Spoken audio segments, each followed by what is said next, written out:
Entonces, te presento por aquí nuevamente ese plan de evaluación en el que vamos a estar conversando sobre el método y la experiencia.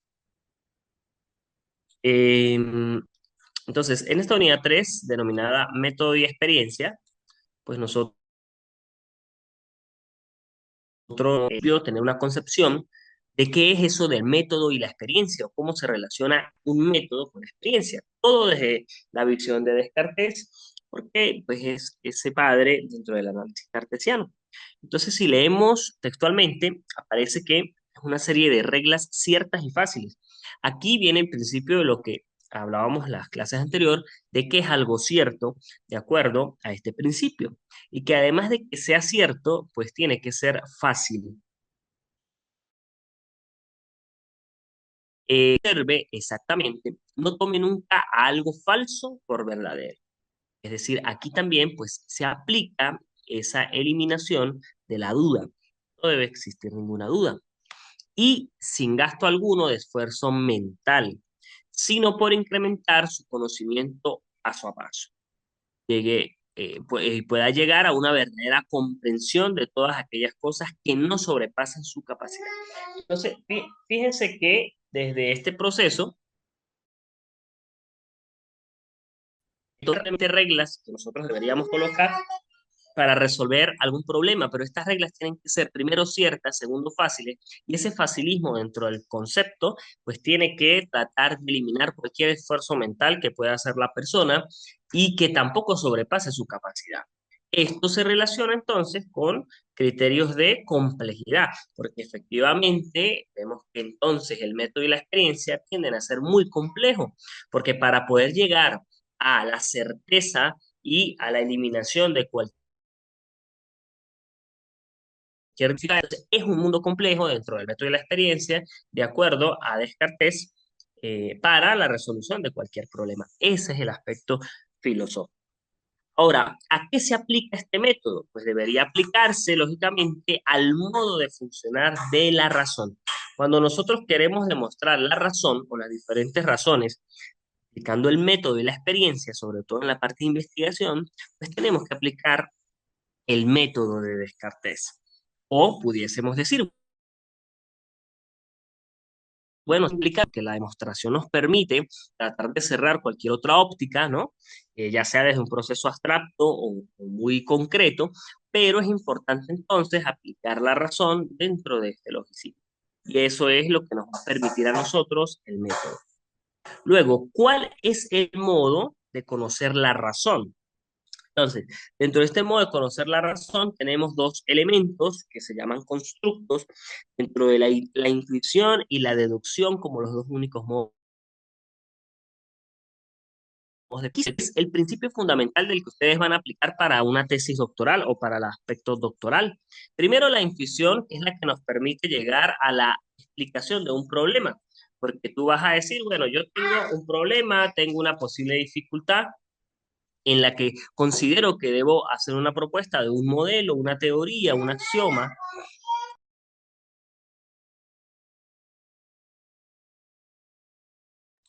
y que en función de ese proceso, pues tú puedas concluir dentro de algo que ya conoces. Y ese conocimiento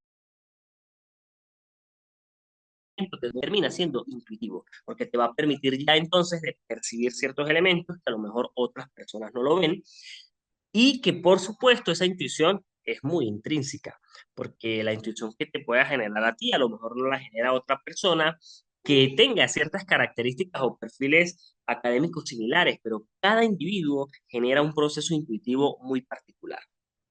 Y luego la deducción dentro de esos elementos que son intuitivos, pues tú puedes llegar a hacer una pequeña deducción, como efectivamente cuando estamos demostrando cualquier teorema, ¿no? Entonces de allí pues el conocimiento. Y eso lo puedes hacer dentro de tu investigación. Primero hay una intuición porque tú pues posiblemente planteas que una problemática se pudiese solucionar con una nueva teoría o un modelo y eso o ese modelo lo puedes llegar a construir mediante la deducción. Y si lo llegaste a construir mediante la deducción, pues ahí hay conocimiento. Y si hay conocimiento, pues estás cumpliendo esa meta. Luego vamos entonces a definir realmente qué es intuición, la concepción de un espíritu sano y atento. Fíjate que efectivamente esto nos habla sobre lo intrínseco. El espíritu sano y atento es de acuerdo a que para que una duda quede sobre lo conocido. Es el elemento básico del conocimiento.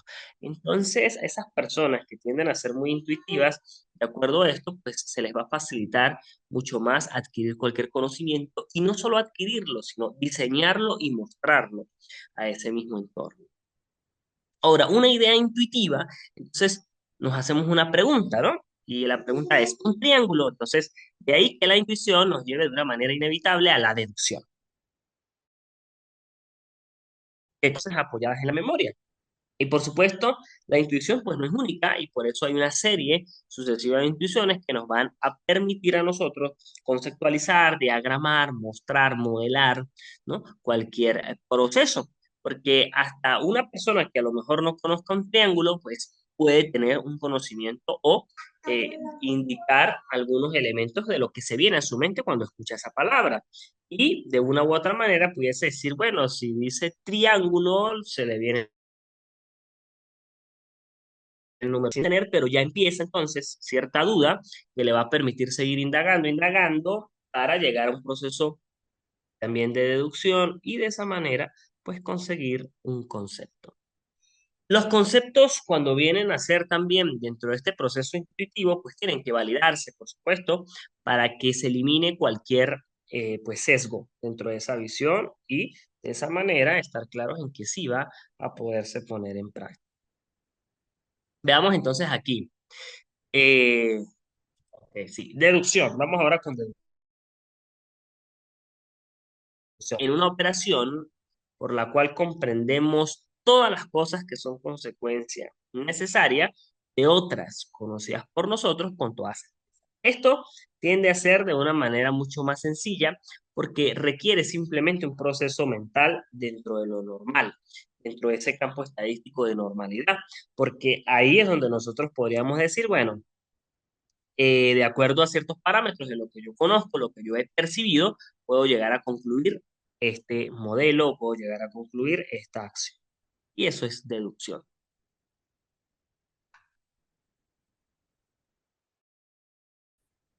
Eh, Entenderíamos dentro del proceso deductivo que cada uno de los parámetros, ¿no? De lo que se quiere mostrar, pues viene a ser un poco más de desarrollo hasta el aspecto matemático. ¿Y por qué vemos esto? Porque efectivamente la matemática parte de intuición para mostrar y modelar el mundo y llega a la deducción. Entonces, en conclusión, ¿qué vemos aquí? Que la deducción no necesita, como la intuición,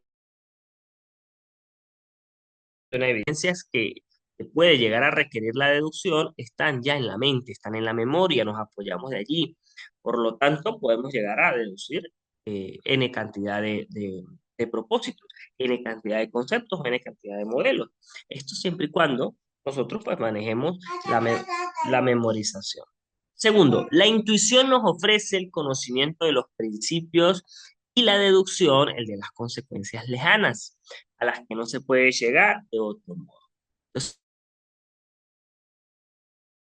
el o relación que pueda presentarse entre intuición y deducción. Por supuesto, estamos claros que siempre va a existir o debe existir un proceso intuitivo para llegar a la deducción, pero que no siempre, pues, nosotros deberíamos partir de la intuición para la deducción si ya tenemos un conocimiento previo de algo o si ya hemos aplicado este método anteriormente. A eso es a lo que se refiere.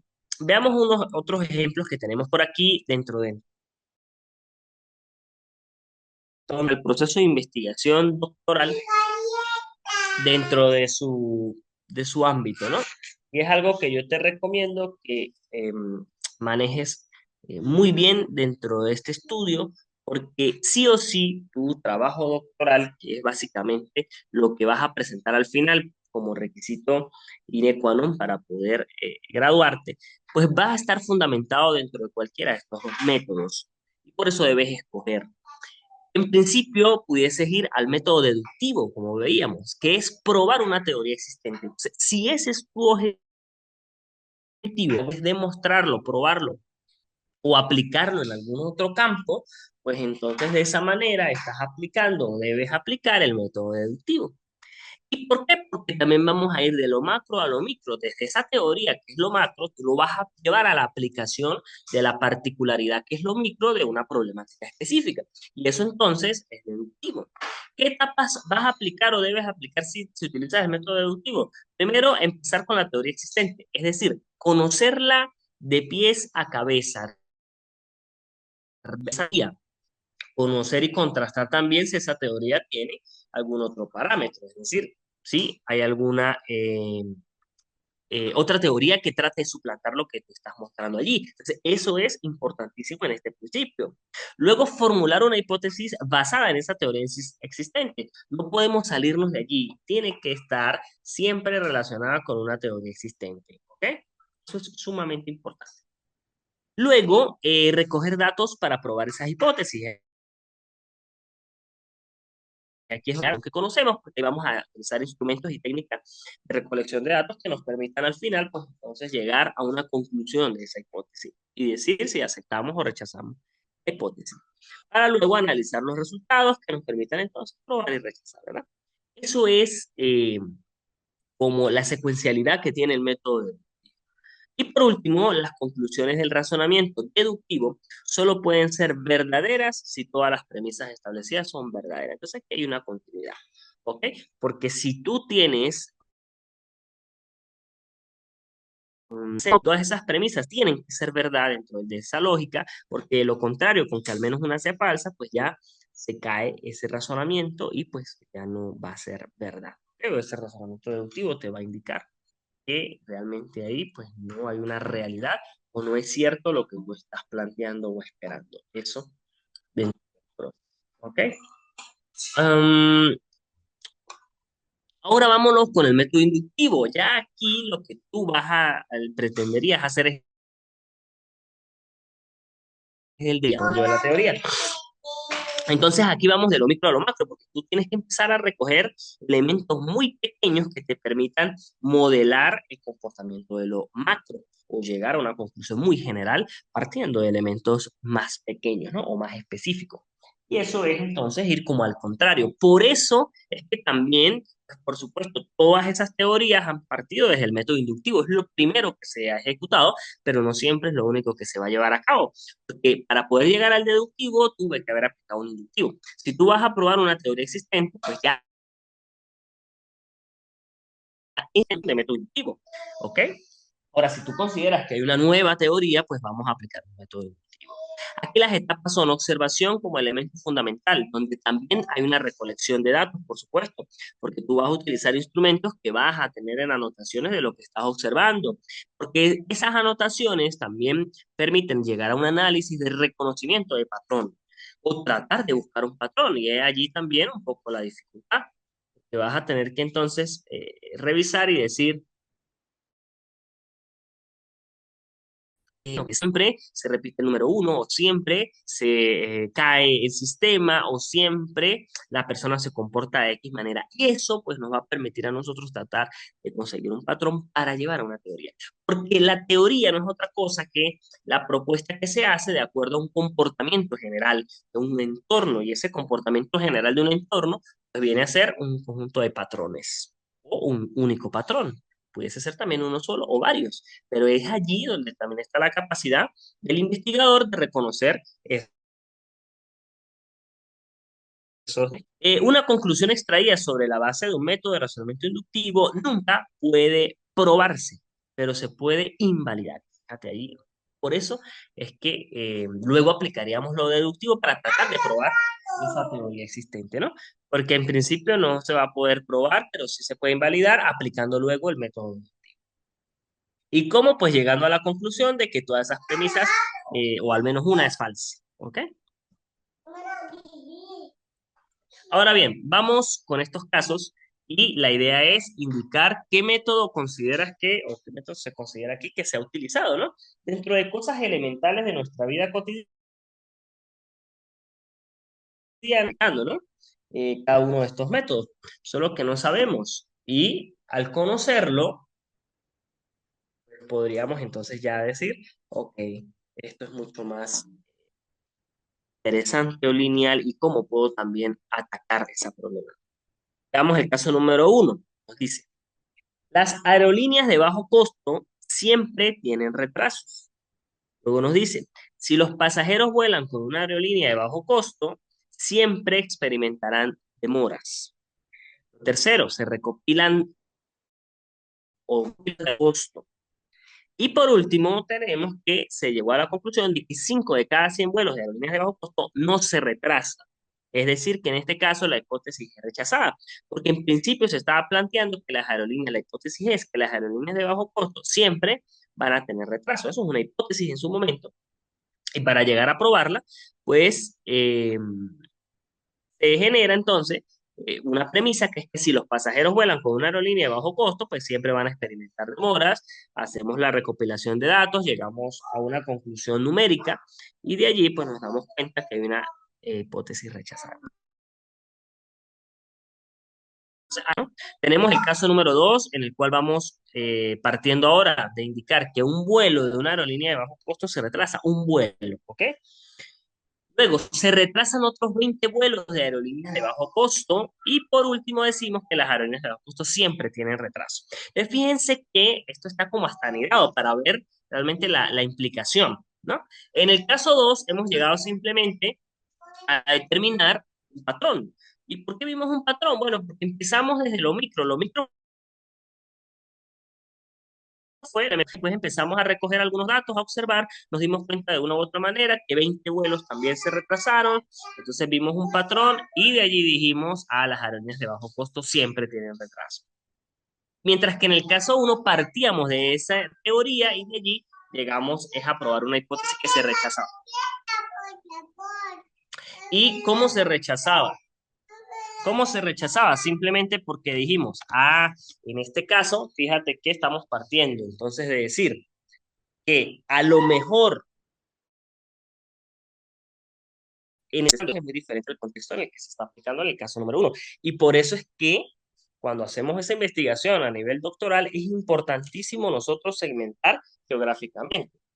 ¿De qué manera? Porque nosotros vamos a decir, bueno, a lo mejor esta teoría se invalida para un contexto X, pero no para un contexto Y.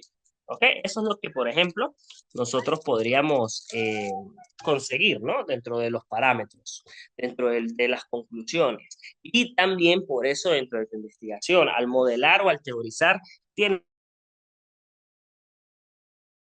que cómo estás teorizando y también, pues, sobre todo, qué restricciones o limitantes pudiese llegar a conseguir en el desarrollo. ¿Okay? Ahora tenemos por aquí una frase, igualmente de René Descartes, que nos dice, no describimos el mundo que vemos, solo vemos el mundo que podemos describir. Y eso, pues, es una frase que se relaciona con lo que estuvimos revisando hoy, porque efectivamente nosotros no podemos llegar a algo que no hemos observado, ¿no? Y es igual al caso anterior, si nosotros no hubiésemos detallado, a lo mejor esa persona allí que planteó cierta curiosidad de poder entender qué estaba pasando con el comportamiento de esas aerolíneas, pues no podemos llegar entonces a describir un evento o un proceso. Es sumamente importante.